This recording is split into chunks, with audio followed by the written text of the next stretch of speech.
cours de la 2e année de ministère public de Jésus, survint un événement tragique pour la communauté de ses disciples. Le martyre de Jean le Baptiste de la main du roi Hérode. Nombreux des disciples de Jésus, et parmi eux au moins 6 des 12 apôtres, étaient d'anciens disciples de Jean. Et c'est sur le fondement du témoignage de Jean qu'ils étaient partis à la suite de Jésus. Jean ne pouvait pas manquer d'être inquiété par le pouvoir politique. Jean, en effet, annonçait l'avènement du Messie en cette année même où il prêchait. C'est-à-dire, d'après les conceptions du temps, il annonçait la venue du roi investi par Dieu pour instituer le règne de Dieu, au moins au milieu du peuple d'Israël, et même peut-être jusqu'aux confins du monde.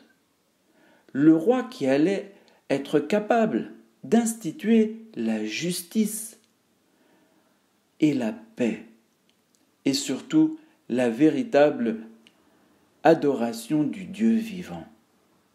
Un tel discours ne pouvait que provoquer les craintes de ceux qui, à l'époque, étaient au pouvoir. Il s'agissait d'Hérode Antipas pour la Judée, avec son frère Philippe et aussi avec un autre de ses frères, l'Isaac. Ces 3 frères avaient été les héritiers d'Hérode le Grand, qui avait dominé sur l'ensemble d'Israël 30 années avant, à l'époque où précisément Jésus était né. Hérode le Grand avait été un véritable tyran qui n'avait pas craint d'assassiner ses propres épouses, ses propres enfants, pour pouvoir assurer sa place sur le trône qu'il prétendait être de David, en se déclarant lui-même Messie, alors que tout le monde savait qu'il n'y avait aucun droit, ni du point de vue de l'hérédité, et ni du point de vue, bien sûr, de la conduite. Hérode avait, par exemple, commandité le massacre des petits-enfants de Bethléem lorsqu'il avait appris de la bouche des mages que le Messie était né. Ainsi, à l'époque de la prédication de Jésus, autour des années 28-29, Hérode Antipas, le fils d'Hérode le Grand, ne pouvait pas non plus manquer de vouloir persécuter tous ceux qui allaient annoncer que le Messie était venu. Jean avait dû plusieurs fois changer de place où il baptisait, sans doute parce qu'il était inquiété par la police et par le roi. Il avait baptisé principalement à l'embouchure du Jourdain, là où le Jourdain se déverse dans la mer Morte. Mais plusieurs fois, il était allé baptiser plus haut pour précisément changer de province et être protégé d'Hérode Antipas. Quoi qu'il en soit, nous savons qu'à la fin, Hérode Antipas s'empara de Jean le Baptiste et le jeta en prison. D'après l'historien Flavius Joseph, nous savons qu'il le mit en prison dans une forteresse qui se trouvait au sud du pays, dans une localité appelée Macéronte. Aujourd'hui, il ne reste presque plus rien de cette forteresse. Mais à l'époque, c'était un lieu de plaisance où Hérode le Grand, avant lui, et Hérode Antipas venaient régulièrement y résider pour se divertir et passer des moments de plaisir. Mais voilà que ils se jouèrent de Jean le Baptiste et prirent même plaisir à le tuer. Saint Marc nous raconte comment cela s'est passé. Car c'était lui, Hérode, qui avait donné l'ordre d'arrêter Jean et de l'enchaîner dans la prison, à cause d'Hérodiade, la femme de son frère Philippe, que lui-même avait prise pour épouse.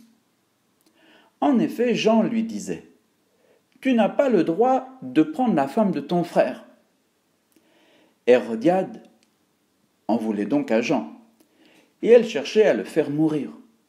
Mais elle n'y parvenait pas parce que Hérode avait peur de Jean. Il savait que c'était un homme juste et saint, et il le protégeait. Quand il l'avait entendu, il était très embarrassé. Cependant, il l'écoutait avec plaisir. Or, une occasion favorable se présenta, quand le jour de son anniversaire, Hérode fit un dîner pour ses dignitaires, pour les chefs de l'armée et pour les notables de la Galilée. La fille d'Hérodiade fit son entrée et dansa. Elle plut à Hérode et à ses convives. Le roi dit à la jeune fille « Demande-moi ce que tu veux et je te le donnerai. » Et il lui fit ce serment « Tout ce que tu me demanderas, je te le donnerai, même si c'est la moitié de mon royaume. » Elle sortit alors pour dire à sa mère « Qu'est-ce que je vais demander ?»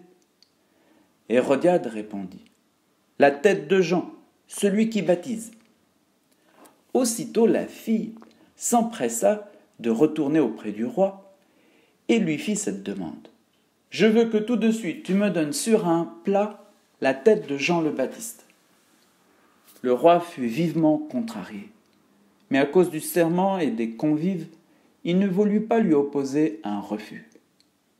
Aussitôt il envoya un garde avec l'ordre d'apporter la tête de Jean.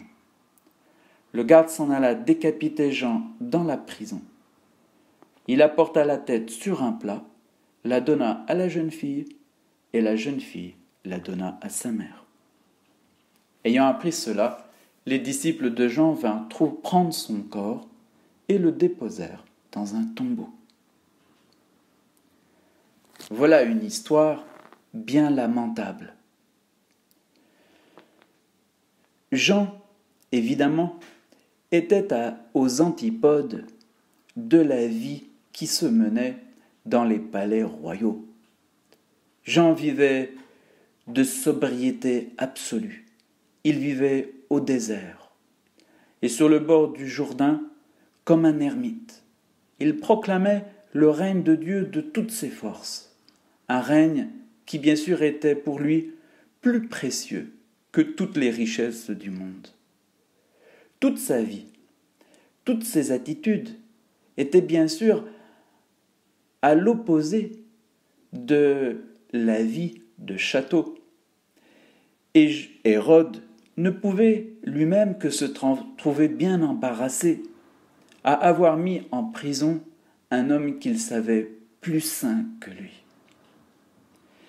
Mais surtout, Hérode ne pouvait pas penser que le Messie annoncé par Jean n'était pas pour lui un conquérant, mais un sauveur, un libérateur, qui lui aurait donné la véritable liberté, celle d'être un enfant de Dieu, plutôt que d'être esclave des plaisirs inutiles et de la fausse richesse. Hérode, de plus, avait commis une grosse faute dont il n'arrivait pas à se défaire. Il avait en effet divorcé de son épouse précédente et avait pris pour nouvelle épouse la femme de son frère. Celle-ci, Hérodiade, évidemment, avait choisi le bon parti. Elle avait préféré lâché Philippe, qui dominait sur une petite région de Galilée, pour devenir l'épouse d'Hérode Antipas, qui dominait sur la Judée et qui paraissait comme le meilleur successeur au grand Hérode. Hérodiade, ainsi que Hérode, savait bien qu'ils vivaient contrairement à la volonté de Dieu et à sa loi sainte. Ils savaient bien que leur mariage était faux et qu'ils vivaient dans le péché. Ils savaient que leur attitude n'avait aucun sens, sinon la gloire du monde, sinon de pouvoir se prévaloir de richesses accumulées par la violence et par l'avantage social. Ainsi, devant la prédication de Jean, il y avait bien sûr deux attitudes à prendre, ou bien reconnaître son tort, ou au contraire, vouloir faire taire la vérité. Hérode restait hésitant, mais Hérodiade choisit le parti du mensonge plutôt que de se mettre en face de la vérité. Quant à Hérode, il choisit le parti de la faiblesse jusqu'à en devenir fou. Il proposa à une jeune fille qu'il trouvait jolie d'offrir la moitié dans son royaume ou toute autre chose, jusqu'à offrir la tête du plus grand prophète de son temps. Le martyre de Jean le Baptiste est hautement symbolique. Il est le martyr de la sainteté du mariage. Il a rappelé aux puissants de ce monde que le vrai mariage est fondé sur l'amour et sur la fidélité, et non pas sur l'intérêt et la fantaisie, et encore moins sur la gloire factice de la richesse. Ce faisant, Jean annonçait la venue du Messie, c'est-à-dire du roi de justice, qui allait instaurer l'authentique alliance des hommes avec Dieu le Père. Il annonçait lui-même, le disait, le véritable époux. Jean le Baptiste, en subissant le martyre pour avoir défendu le mariage, réalise pleinement sa vocation de prophète du Messie, c'est-à-dire qu'il accomplit dans sa propre personne le sens authentique de l'alliance, c'est-à-dire de donner sa vie sans réserve, par amour à la volonté de Dieu.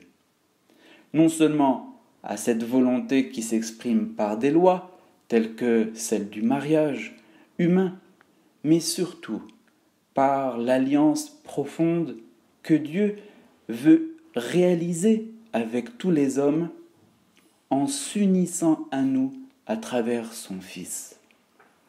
Car désormais nous sommes tous des âmes comme mariées avec le Seigneur, puisque le Seigneur, Dieu transcendant, est devenu homme, il s'est fait semblable à nous pour que nous-mêmes nous puissions être semblables à lui.